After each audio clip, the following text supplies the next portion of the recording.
Welcome, everyone. This is Dr. Kondrot, and thank you so much for joining. And also, thank you so much for subscribing to Substack. Your subscription helps my wife and I on our mission work.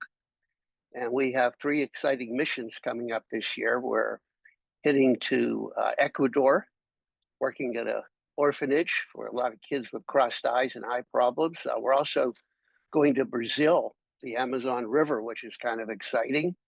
And we'll probably also go back to Togo, Africa. So great to see everyone. And just raise your hand if you have a question. And we got Claudia. If you could also introduce yourself and tell us where you live. Okay, Claudia, you're up. I'm from Massachusetts.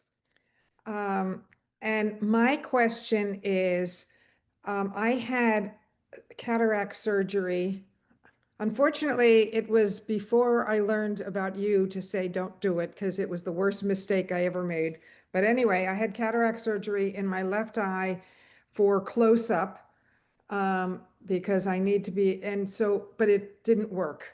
Everything's blurry now. I'm worse off now than I was if I had not had it done.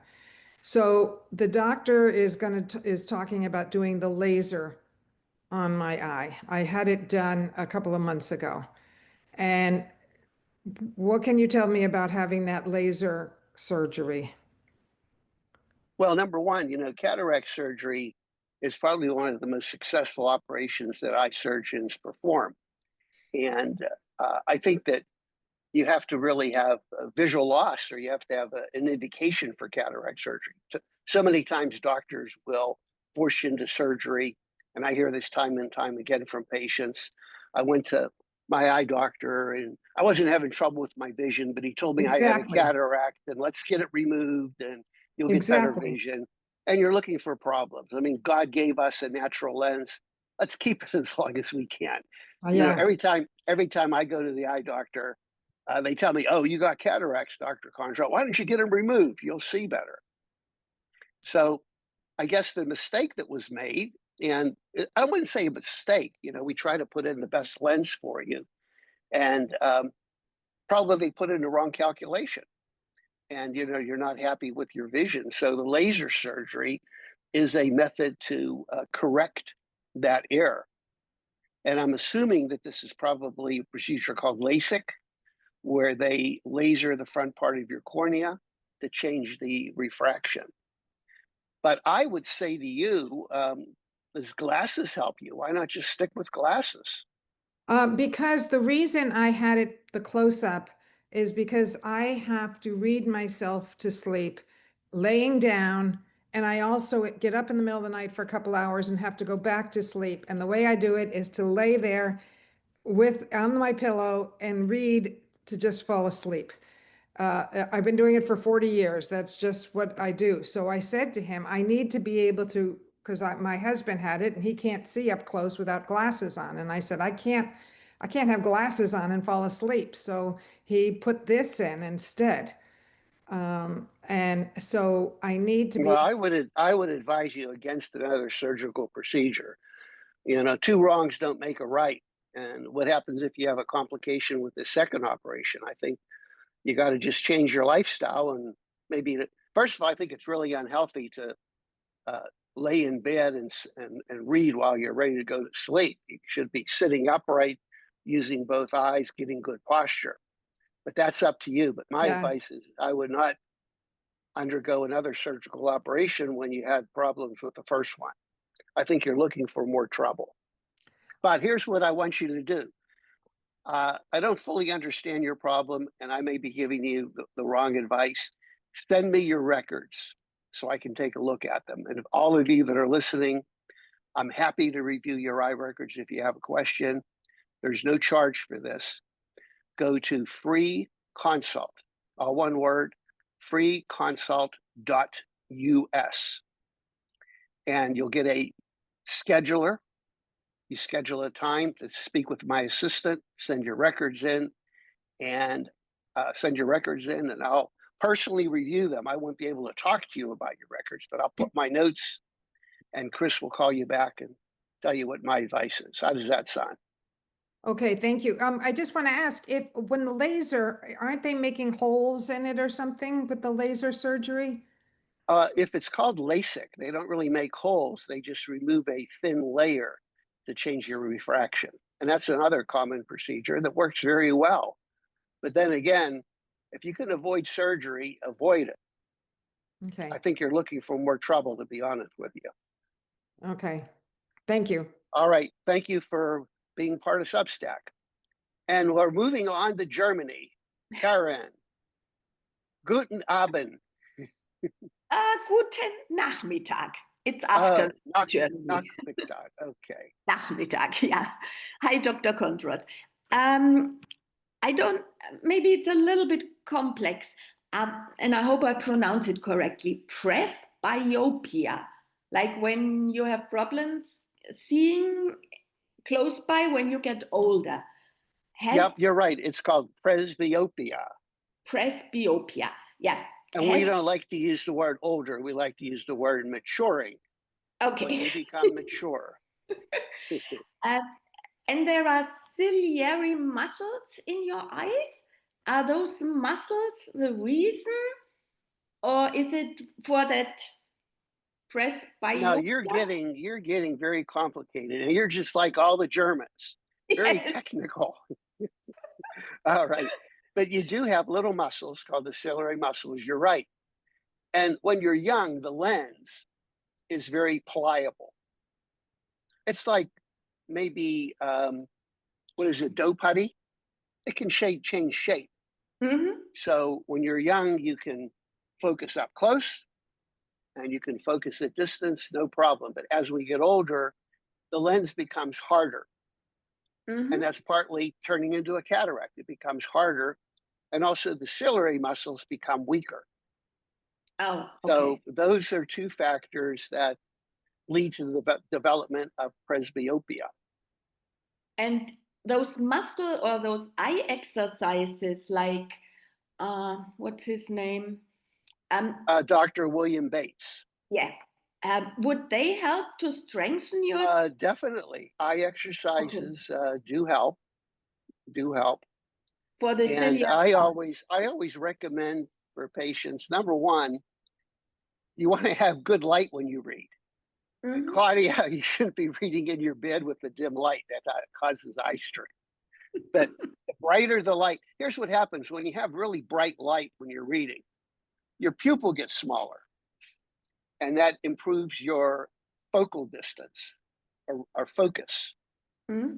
So uh, bright light will make it easier for you to read. Those of us that are maturing and getting older, we find that we have more difficulty reading in dim light. I know when I go to a restaurant and I get the credit card receipt and it's a dim restaurant, dimly lit, I can't read it. Why? Because my pupils are dilated and my focal point is shortened. But if I shine a flashlight on that, I can see it because my pupil becomes smaller. I have a greater focal range. So bright light is important to help reduce the symptoms of presbyopia. Mm-hmm. And there is also something called ciliary body. Is that the same than the muscles, or how do The they? ciliary body is a body that produces aqueous fluid that kind of Oh, bathes okay. the eye. And an overproduction of aqueous fluid can lead to glaucoma. So Oh, okay. you're getting into very complex anatomy. I wish I I would just have studied. I wonder. wish I would have studied that in more detail when I was in school. Next time, warn me about your questions, okay? So I can prepare Okay, for it. thank you.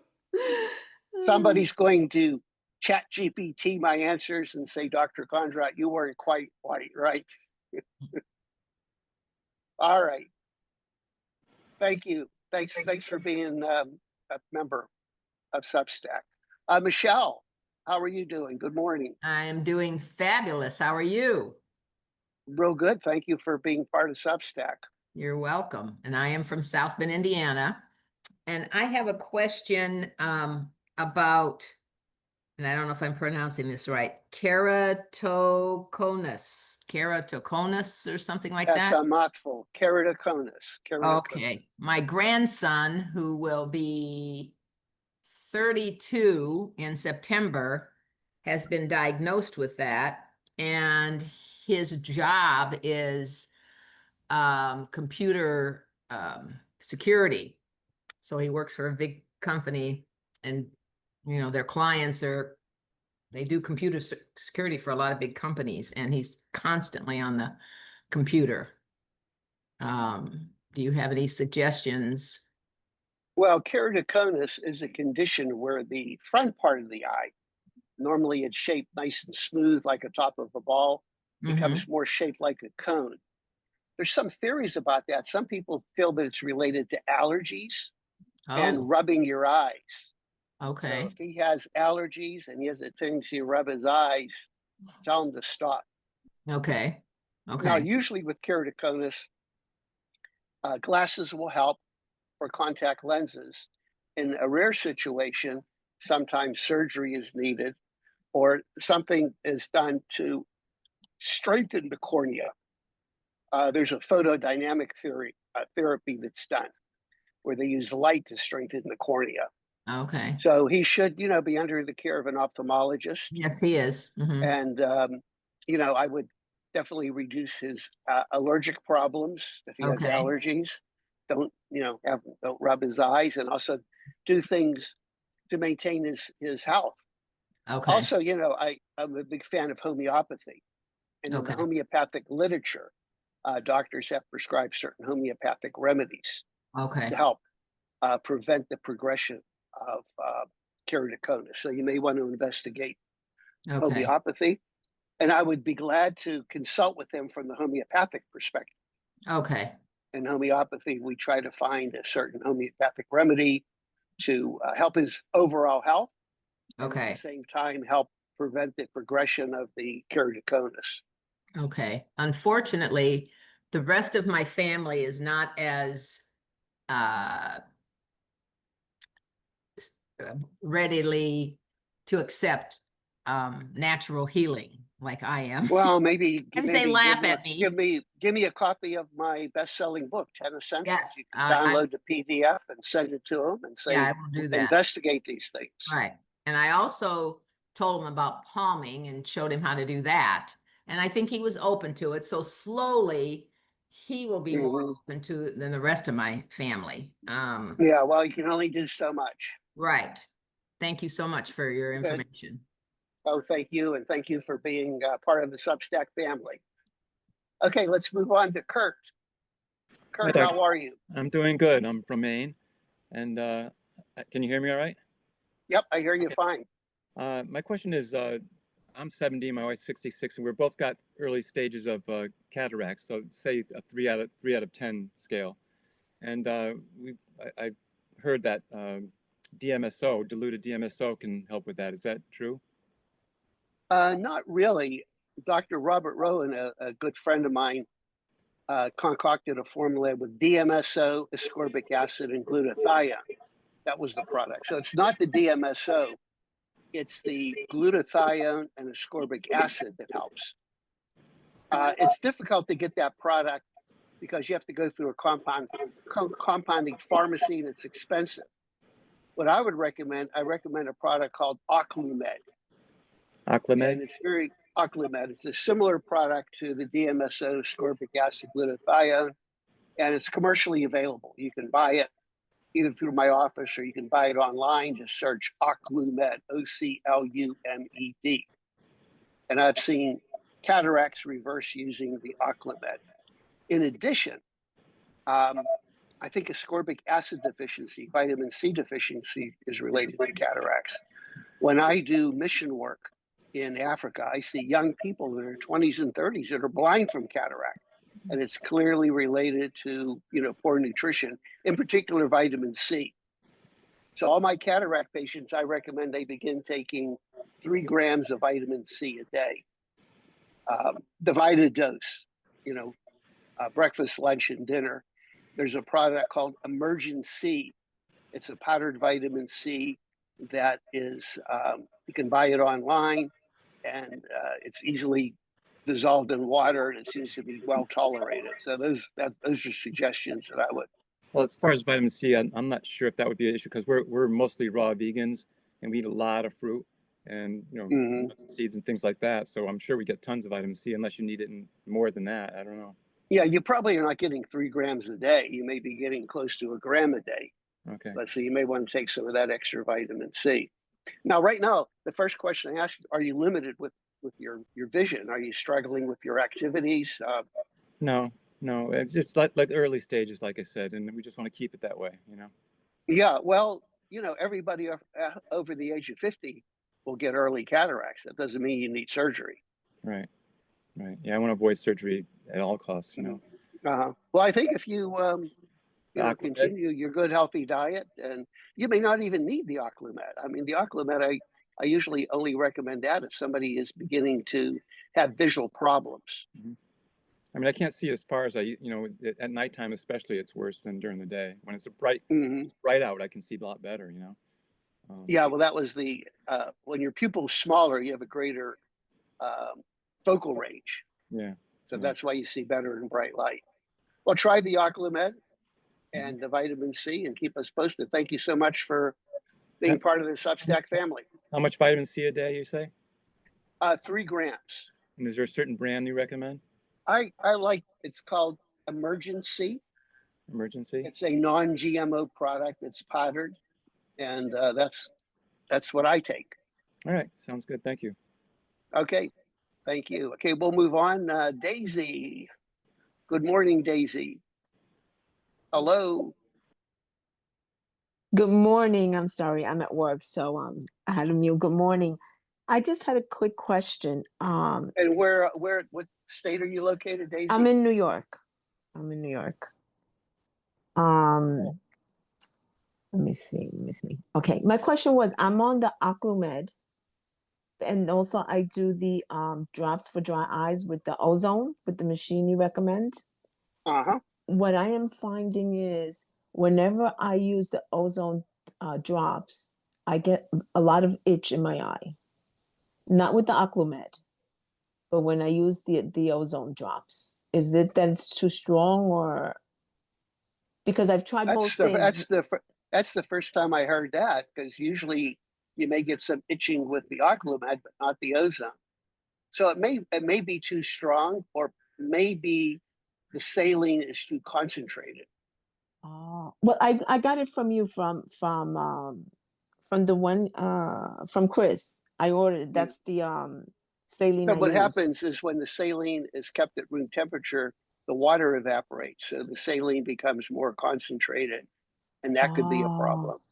So you may want to dilute it. Put some distilled water in the saline to dilute it. Oh, okay.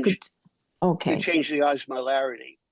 Okay, because I keep it in the fridge, because I know Chris had told me it's good to keep it in the fridge to extend it, but it could still evaporate in the fridge, right? Yeah, it could still evaporate a little bit in the fridge too. So maybe put some distilled water in. For those of you that maybe have heard about, this is the first time you hear about ozone. I love ozone, especially ozone eye drops. And you can go to my YouTube, search Kondrot ozone drops, and you'll get a couple of my YouTube videos on how to make it. It's wonderful for dry eyes, irritation, things like that. That was it. That was my question. Yeah, try diluting it. Try diluting it with some distilled water and see if that helps. Okay, when you say diluted, like just an ounce or ounce to ounce, or well, put a small amount in. You don't want to dilute it too much. Put a small amount in and see if it improves your symptoms. Okay. Just a little bit at a time. Slowly dilute it and see if it helps. Okay. All righty. All right, and keep us posted. Yes, thank you. Oh, thank you for being part of our Substack family. Sure. Okay, we'll move on to Wendy. Wendy, how are you? Good morning. Good morning, Dr. Kondrot. I'm very good. I'm from Georgia. And I think you've answered my questions with Daisy. So I was wondering, because I'm starting the Oclumed. I've been doing that for about a week. And I noticed when I put it in, my eyes slightly burn. just a little bit. And Or you're this, just the opposite. You're just the opposite of Daisy. so She I doesn't have, get any burning with the Oclamed, but you do. okay, so that's really nice to know that I wasn't doing incorrectly, or maybe it was bad for my eyes. So yesterday, once I did the Oclamed, I waited a little bit, and then I did my dry eye solution because I noticed my eyes were really teary, and I usually clean them every morning with Vinovas lid and lash cleansing spray. I've done that. It's gotten rid of the gunk in the morning. And yesterday, my eyes would not stop watering. And my daughter said to me, "Your eyes are really red." And I can't see that they're really red. And maybe my eye doctor's right. Maybe my cataracts are stopping that. But as far as he says cataracts are, I feel fine about them. And my son this morning said, "Yes, your eyes are red." So they're not as watery or itchy. So having heard what I just heard, so it probably is the Oclamed for me. I try to only do it at night because I relax with it. I try not to do it during the day. It was great the first week. I actually didn't feel I needed my dry eye solution as much because of it. But I continue to always clean my eyes in the morning. So that was concerning me, but you said yes. And how do you clean your eyes in the morning? I have a sterilized pad, and I usually spray this on the pad, not on my eye, because it just runs right down my face. And I just gently wipe around my eyelashes. Sometimes I bring the eyelash down and I wipe not totally inside, but just on the inside of the eyelash is how I do it. Well, you have to be careful with a lot of these sprays and chemical cleaners. That could be a problem, even though it's sterile. I like good old-fashioned warm compresses. Okay. It's warm compresses for the eye. That'll loosen things up. And I also like baby shampoo, dilute baby shampoo. I think that's probably the least toxic for your eyes. Dilute Which baby baby? shampoo. What's it called? Baby shampoo. Yeah, which brand? Well, I think any brand will do. You know, Johnson's and Johnson's baby shampoo. It's very mild, non-toxic. So I like the baby shampoo. Or you can go to Dr. Bronner's. Dr. Bronner's makes an organic soap. You can buy it at health food stores, Dr. Bronner's. But you have to be careful. Yeah, you have to be careful with a lot of these commercial sprays for cleaning your eyes. They have preservatives and toxins, and you might be allergic to that. Oh, so the folks who actually are all about eyes actually would be doing that. How interesting. It says it's pure hypochlorite acid at 0.01%. Mm-hmm. Well, you may be allergic to that. Bummer. I just don't like those commercial sprays. I'd rather try the baby shampoo or Dr. Bronner's soap. I'll do the Dilute Dr. it, Bronner's. and good old-fashioned warm compresses are probably the best. Okay, I'll wake up a little bit earlier because this is earlier in the morning. Once I get up, I have to get going with everybody else. So, all right, keep us posted, and thank you. Thanks for being part of Substack. Thank you.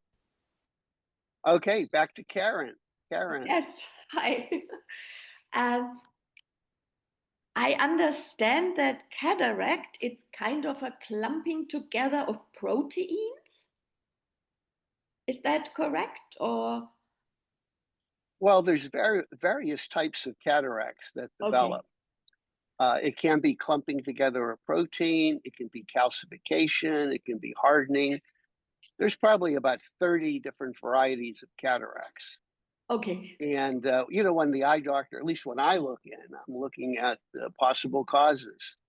And sometimes, you know, diabetics get a certain type of cataract, or people that are exposed to toxins get a certain type of cataract. And we use that in our evaluation maybe to tailor a specific treatment, especially when we're looking at the homeopathic treatment for cataracts.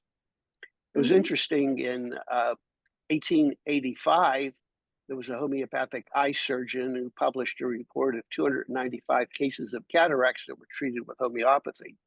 And believe it or not, he had great success. Of course, back then, surgery was a major event. You had to be in the hospital for a week, sandbags.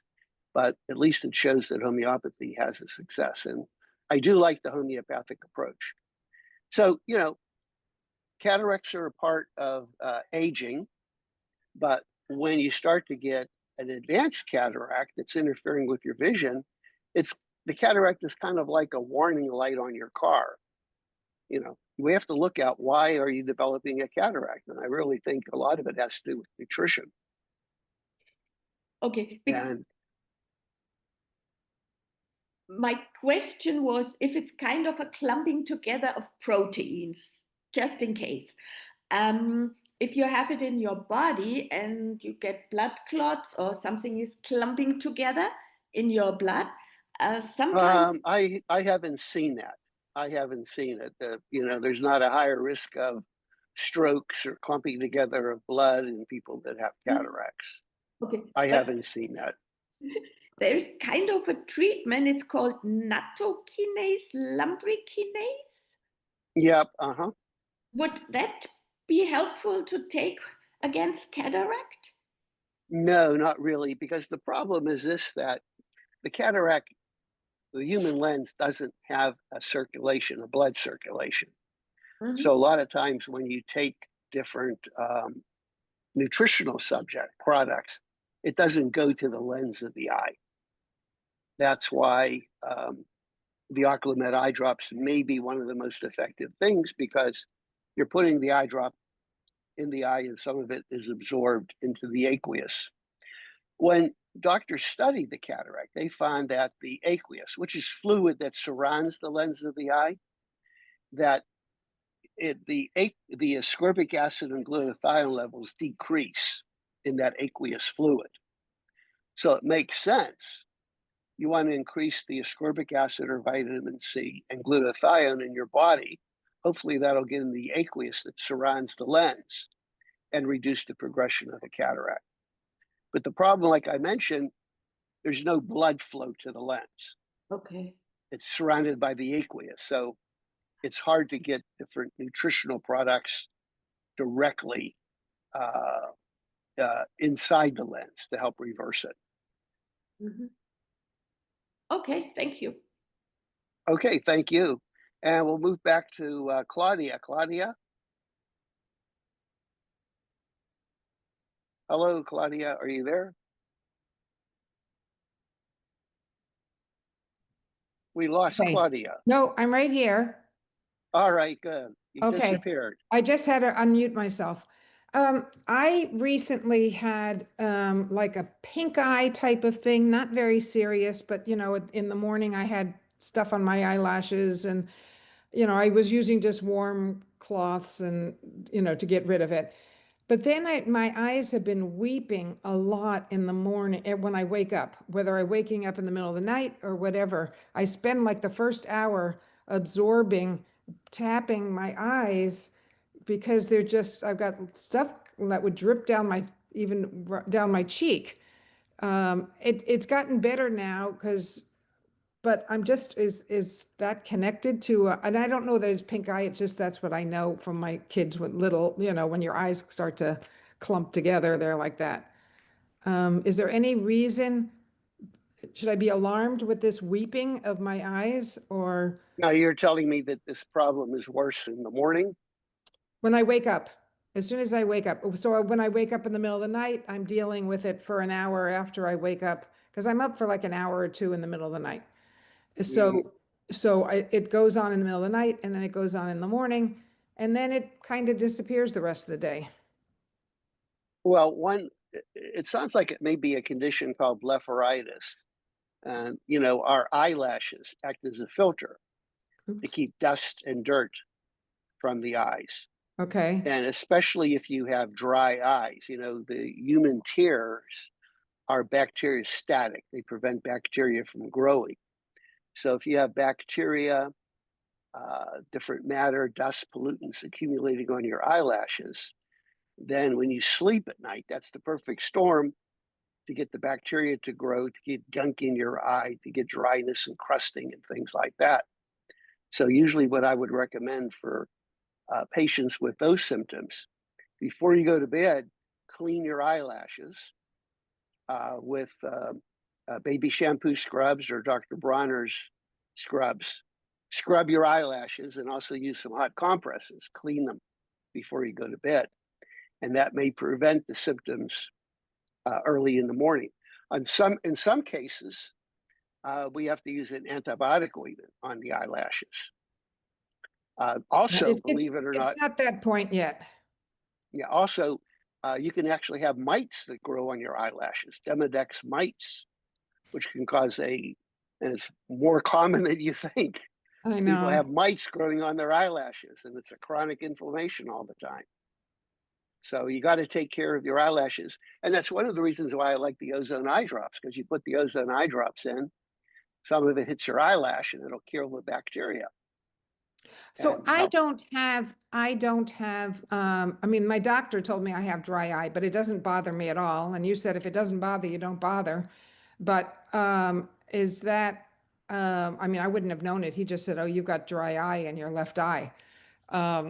So does the ozone drop, should I just do it regardless? Even if, or, I mean, does it hurt to do ozone drops if you No, don't? well, the ozone eye drops, you're putting oxygen in your eye and you're helping rejuvenate the eye.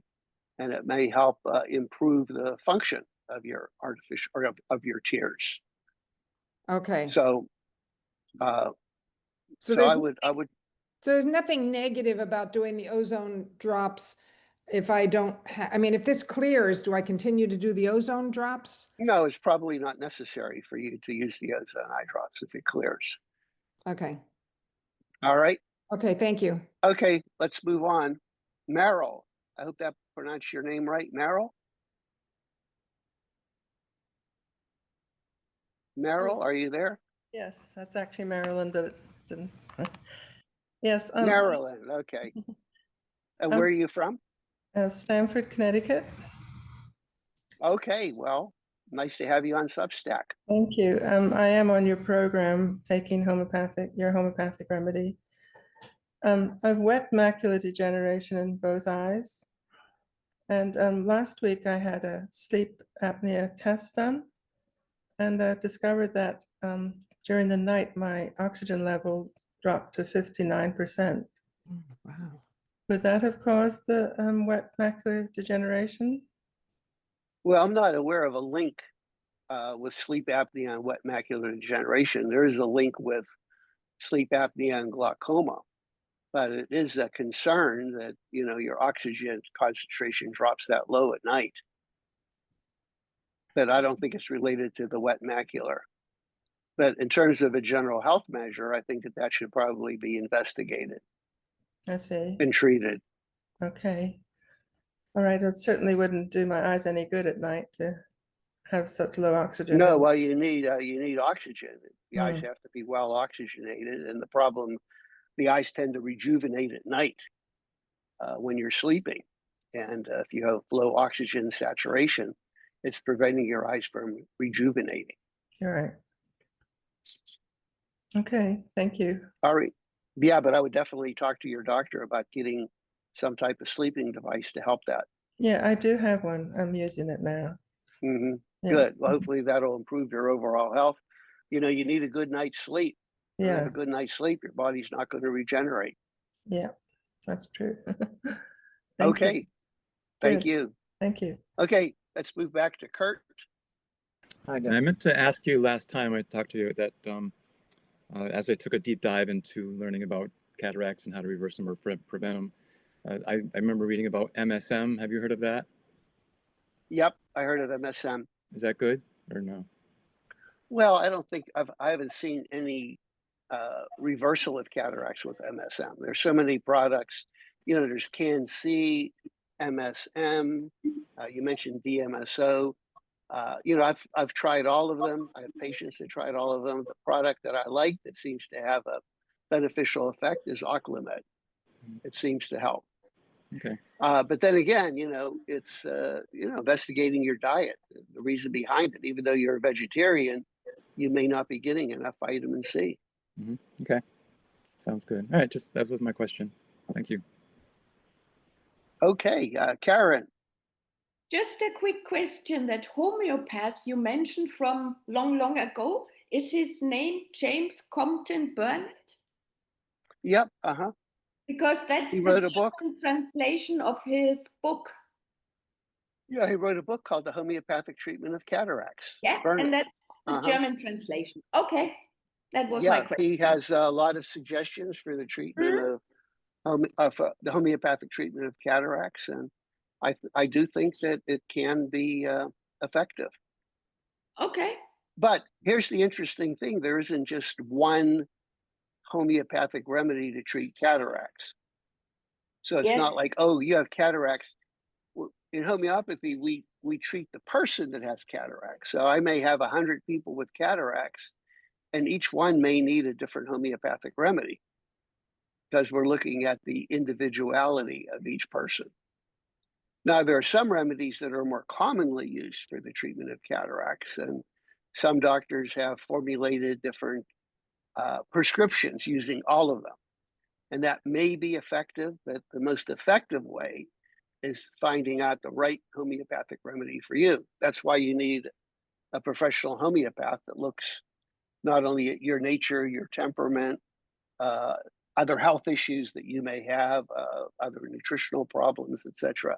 And then they select the right remedy. And I think Burnett in his book talks about that. Mm-hmm. You know, okay, I have my eye doctor appointment 3rd of September. She's on vacation in August. It's big vacation time in Bavaria right now. Yeah, nobody works in Europe in August. So after that, I hope I have all my documents or the results. I will send it to you, and then I will get one of your homeopathic, how do you call it, consultation. Okay, yeah, wonderful. That's the plan. Wonderful. Okay. Okay, good plan. Yes. Okay, moving on Bye. to Wendy. Wendy, hello. Are you there, Wendy? I think you have to unmute. All right, Yep, you're I was muted. pushing the wrong button on my computer. Sorry. Mm-hmm. So when somebody spoke about testing for low oxygen at night, how do I do that? Well, the simplest way, you can buy a pulse oximeter online. And it's a little device you hook up and it records your oxygen saturation. It's a pulse oximeter. You hook it up to your finger or hand. You know, there are sleep centers where they actually, you know, measure your oxygen concentration at a sleep center, but that's quite expensive. But a simple way is to get a pulse oximeter. You can search for it online. They're fairly inexpensive, and just hook it up to your hand and you'll get a digital reading. And now they even have apps. Yeah, even have apps on your phone. It'll record it. They review it during the day. So I was checking because this is not about me. This is about my son. He snores terribly at night. And I know people who snore who get the mask on their head. And I wanted to check because I thought if he's snoring, he's not breathing well. So it tells me less oxygen to the body. His oxygen concentration could be lowering. And it could be a setup for problems in the future.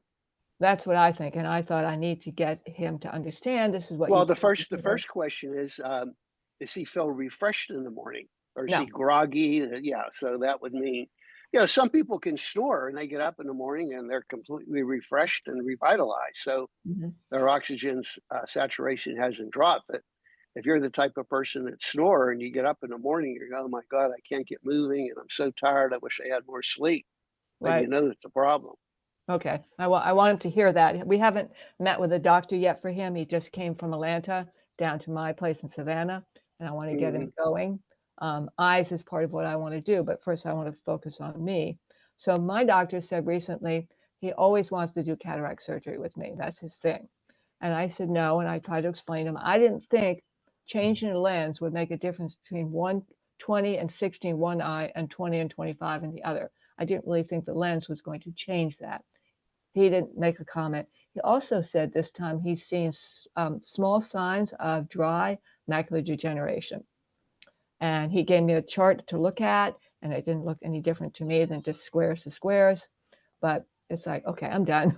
And I asked him for a copy of everything so you and I can have a consultation, because I definitely want to come your way. So I finally got that from him. Now, dry macular degeneration or macular degeneration is common. Just about everybody over the age of 60 starts to get some of it. You know, we get aging changes. We get wrinkles in our skin. We get age spots, and what happens in the back of the eye. So, of course, if it becomes more advanced and it begins to interfere with your vision, then that's a concern. But so many things we do for the eye are just good, healthy, anti-aging principles. Okay. Eat well, keep yourself hydrated, and reduce stress. Those are the big three things. And I think if most people do those three things, they're not only going to have good eye health, they're going to have good overall health. Okay, so I didn't know if the macula would continue to grow, but I didn't think it would if I changed my nutrition and got very focused on being more healthy with my eating than I have been. I said to him, I will not be doing surgery with you. Again, I believe I can do something different. He just sighs and walks away, but he did give me all of our session together. So I have that. So I'm getting ready to send that Good. to the Oh, office. good. I'll look forward to reviewing the records, and you and I can have a chat. Yes, thank you. And all right. Everybody's had great things to say. So every time somebody shares something, I go, oh, I have another question. Yay. So thank you, that's everybody. the purpose. That's the purpose of this get together. We're kind of family, and we're here to talk and chat and, speak what's on our mind and ask questions. I think it's so much more valuable to have a group like this than, you read a post every day. This way, things that are on your mind, you can express them. Well, I like them both. I like reading your comments and the work that you write. So. Oh, well, thank you. All right, let's move on to Michelle. Michelle, hello. Hello. What you just were talking about to Wendy spurred the question in me, because in my left eye, the dry macular degeneration went to wet earlier this year and in May. And so I just wanted to ask, what are some of the things that could have caused that to happen in my left eye? A change from dry to wet. Yes. Well, that's a really good question. And, it depends on how you analyze it. You could look at it from an energetic perspective. You could look at it from a nutritional perspective, a biochemical perspective. But essentially, when you do get wet macular degeneration, it's because of lack of oxygen. There's a lack of oxygen in the retina. And the way the body responds is by growing little blood vessels. The body grows these little blood vessels to get more oxygen to the eye because the eye needs it. Okay. And then, unfortunately, these little blood vessels are very fragile and they tend to bleed. And that's what happens with the wet. Okay. So why are these blood vessels growing? Well, it's because you have a decreased oxygenation. Maybe it could be sleep apnea. No. Maybe it could be stress. When you have stress, you have a constriction of your blood vessels. It could be nutrition. It could be just, general cardiovascular changes in your body. And I mentioned this before, and I find this very fascinating that macular degeneration was rare before 1920. Yes, you did. And I have some of the old textbooks, the Duke Elder ophthalmology series. It's like a 15-volume series of ophthalmology written by the most prominent ophthalmologists from London. And there's a book on retina, maybe about 500 pages. And, they don't even mention macular degeneration. Not even mention. It doesn't exist. And now it's the most common cause of decrease in vision. And I really believe it's related to diet, primarily diet. And I mentioned this before, the introduction of seed oils in 1914, 1950, margarine and Crisco. And before 1920, the average person consumed zero amount of seed oils. Now the average person is consuming between 70 and 100 pounds of seed oil a year. 70 pounds a year. Every time you go to a fast food restaurant, they fry it in canola. You go to a health food store and you're buying salad dressing, you think it's healthy, canola oil. Everything's fried. Even your finest restaurants are frying things in canola oil. So you really have to avoid the seed oils or go back to what our ancestors used, butter and lard. Nothing wrong with butter and lard. It's probably healthier for you. Yeah. Okay. Now the ozone, I want to get some of that, considering the ozone is putting oxygen back into the eye. Is that another thing that can start reversing this? Right, exactly. And there's a Okay. lot of alternative doctors, Dr. Frank Schallenberger, Robert Rowan, they feel that ozone can cure macular degeneration. I wouldn't say it can cure it, Yeah. but it certainly can help. And the good method, now the ozone eye drops are not going to help with macular degeneration. Okay. You have to do either auricular, put a stethoscope and run it into your ears, or rectal insufflation. And if you go to my YouTube channel, you can search Okay. Kondrot ozone. I have 3 videos, one on making ozone eye drops, one on auricular, and one on rectal insufflation. Okay. They can be now the best way is to go to an alternative doctor and get intravenous ozone. But I like to empower patients, and you can buy a home ozone generator and do your own ozone treatments Okay. Okay. daily or a couple times a week. Okay. In fact, I just interviewed Dr. Robert Rowan, and I should be posting. I think maybe we posted that already on Substack. It was his interview. It should be coming up. Okay. He's one of the leading authorities on ozone. Okay. And it was a very, very revealing discussion with him. And I think all of my Substack subscribers will be very interested in that. Great. And just to add to my increase in vision or getting better from last week, these glasses that I have on are probably from about 2015. Thankfully, I saved all my glasses. You're too much. It's causing me problems when the other ones are just too strong. So, yay.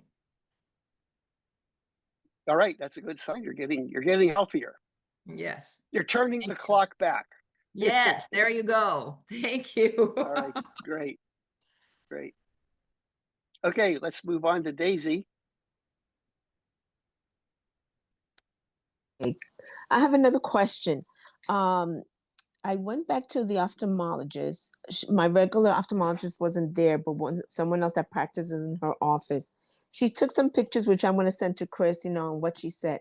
But what bothered me, she says that she recommended me going to a retina specialist and gave me some names of people she liked. But she says, I think it's getting worse. And I go, worse in what way? She goes, but I don't have your old records because they just merged with this big medical corporation here in New York. So she can't compare it, but yet she said it was worse, which didn't make sense to me. Then she's telling me to go to a retina specialist.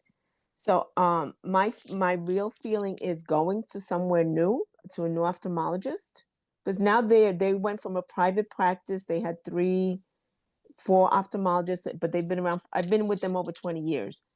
But now they joined this corporate medical institution, which now they're bigger. So they don't have their old records and they're just going by today, in other words.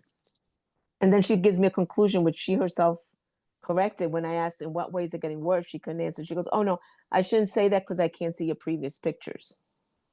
Yeah, well, technology can be helpful, can also be a curse, because now we're doing sophisticated pictures and we're finding more problems and more issues that we didn't discover before. And I think right now, and this could be a symptom of all medicine in general, doctors are over-treating. They're over-diagnosing. There's a subtle financial incentive for that too, because if you over-diagnose, you're over-treating, you're making more money.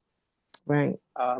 So I think that, the body has a wonderful ability to heal itself. And sometimes just taking simple measures and getting outside the medical system is the best way to maintain your health and take care of any disease. Okay. Because that was my thing. Should I see a new specialist, like a retina specialist? I mean, I'm in your program. I just went because I wanted to see. It never hurt to get another opinion. Okay. Yeah, because then I would switch completely over. When you get his opinion, make sure you send me the records so we can talk about it. Okay, so that's what I'm going to do, because I just felt uncomfortable. Somebody's telling me my vision, which I don't think my eyesight hasn't changed. And I went there 4 months ago, but she says it's getting worse. But yet she couldn't tell me what was getting worse because she couldn't compare it to the previous pictures. Yeah. So that made me Well, uneasy. I would keep the appointment with the retinal specialist, and then make sure you send me a copy of the records so we can discuss it. Okay. All righty. Thank you. Okay, thank you. Okay, moving back to Claudia. Good questions, everybody. Claudia, we're doing a deep dive here. Where'd you go, Claudia? I'm right here. Just quickly, Wendy, I had a home CPAP or sleep study just done in my house. I didn't have to go. They gave me the things and I just slept with the equipment on at my house. So it doesn't mean you have to go pay for a sleep center. But a question I have about the ozone therapy for your eyes. My husband needs more oxygen in his body. He uses eye drops, so we could go with these ozone things, but the ozone drops, which I will. But you're saying the oxygen doesn't get into like the brain or anything at this point, just stays in No, the eyes? the ozone eye drops are just a very superficial treatment. If you want to treat the body systemically, getting Yes. internally, you need to do rectal insufflation or auricular ozone. And how do you spell rectal? What is it? Rectal, RECTAL. Yeah. It goes in your hind end. Right. And right. auricular, auricle or ear, AURICLUA. I'm sorry, Auricular, or just the ear. air. Auricular, your ear. Auricular. Okay. All right. It's a stethoscope that you put in. But go to my YouTube channel. I will. And I have 3 videos on the different ozone therapies. Okay. And also, there's a couple of sites that you can go to in terms of getting the ozone products. One is Simply O3. Oh, I was on that the other day, Yeah. looking at that. And the other one is A to Z Ozone, A to Z ozone.com. And they have different equipment. But if you're going to be doing the auricular or the rectal, you would need to get a tank of oxygen. Oh, that's not going to work. No, it's not that complicated, believe you me. You need to get a tank of oxygen to make the concentrated ozone. And it's easy. You don't need a medical prescription to get it. Many patients, there's a company called Air Gas. You walk in, you get a small tank. I mean, people use oxygen all the time. People with chronic lung disease, they have a small tank and they're using it to breathe. So you just get a small tank, hook it up to your machine. Actually, a small tank should last you 3 months to a year. Okay. Because you're just using a little bit of oxygen making the ozone. It's really not that complicated. And I think if you do have health issues and you want to have, a very effective treatment, definitely consider the rectal insufflation or the auricular. Now, the other way is called major autohemotherapy. And now you go to a doctor's office, he takes out some of your blood, about 10 cc's of blood, he mixes it with ozone and then puts it back into your body. That's an extremely effective way, except it's, rather expensive because you need an IV, you go to a doctor's office, his time, equipment. That's why I really recommend patients invest in their home ozone machine. Okay. You own it, you can do the treatment a couple times a week, and it's very, very effective. Okay, thank you. All right. Anyway, we're coming to a close of this hour. I want to thank everybody for joining and thank all of you for really good questions. And I guess we'll be meeting again in a couple of weeks. So everybody stay healthy and we'll talk again in a couple of weeks. Thank you for really great answers. Yes, thank you. Thank you. Great questions, and hopefully you get a great answer. Okay. Thank you. Bye. everybody. Have a good Bye. day. Take care. Bye. Bye, everyone.